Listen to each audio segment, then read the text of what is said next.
So it's the early years of the Clone Wars. The Republic has just revealed their clone army to the galaxy, and the Separatists have just become a real threat. The icy world of Rhen Var becomes one of the earliest battlefields and one of the deadliest wars the galaxy will ever know. Today we'll take a look at the Battle of Rhen Var as depicted in Star Wars Legends. I'm Colin, and this is Sci-Fi Deep Dive.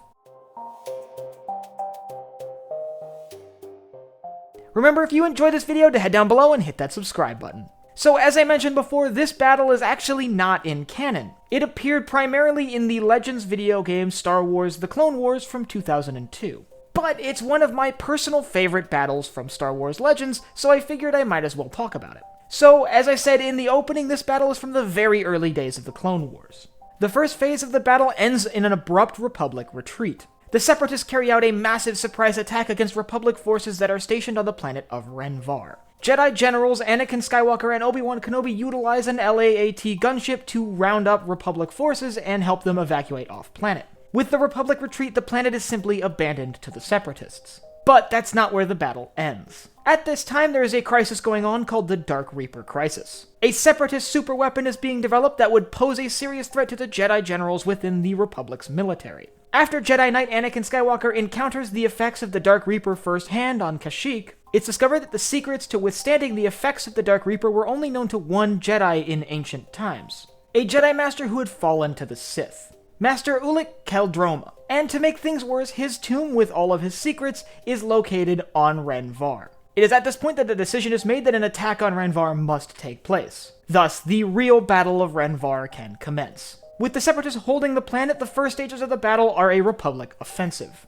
A series of Acclamator-class assault ships land on the snowy terrain and start releasing various Republic vehicles. The assault is once again led by Jedi generals Anakin Skywalker and Obi-Wan Kenobi, who carry out the first phase of this assault in TX-130 fighter tanks. However, one of the Acclamator-class assault ships crucial to this assault is shot down while landing. This Acclamator was carrying a unit of 10 AT-XT experimental walkers. These walkers, by the way, would be one of the early precursors to the AT-ST used by the Galactic Empire. The mission quickly changes from an assault mission to a search and rescue, attempting to recover the vehicles from the crashed Acclamator to continue the assault. When they arrive at the crash site, they find the Acclamator under siege, and they're able to repel the Separatist assault against the crash site. The walkers are then used to neutralize a Separatist fuel depot as well as a series of heavy mortar sites. With the fuel depot out of commission and the mortars neutralized, Obi-Wan Kenobi is given the green light to continue his assault on the main Separatist command center. As large numbers of Republic ground forces approach the droid control ship being used to command Separatist forces on the planet, they are given air cover by Obi-Wan Kenobi in an LAAT gunship, who proceeds to clear out a path directly to the core ship, and then neutralize some transports attempting to flee from the main Separatist landing area.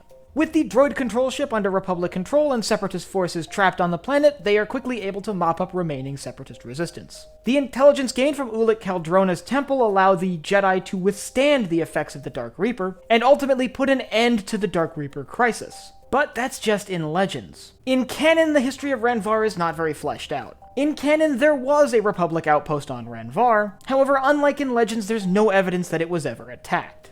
In fact, we know that in canon, that outpost continued on into the days of the Empire. But if you want to experience the Battle of Rhen Var, there are actually two games where you can see it in. It's present in the 2002 Clone Wars game, which is where most of the story comes from, and it also makes a cameo in the original Battlefront 1 and 2 from the mid-2000s. And if you want to learn more about one of the early battles of the Clone Wars, I'll leave a link up here to my video on why there were no Venators at the Battle of Geonosis. After all, they're the mainstay ship of the Republic Navy. Where were they during the first battle of the war? And I want you to let me know in the comments what you think of the Battle of Rhen Var. Do you wish it would make its way into canon, or do you think it fits better just staying in Legends? And if you have any battles that were in Legends that you really wish would make their way back into canon, let me know about those too. I'd love to hear about them. And lastly, if you enjoyed this video, head down below, hit the like button, the subscribe button, and the bell icon so you get notified when I upload new videos. So for Sci-Fi Deep Dive, I'm Colin, and I will see you next time.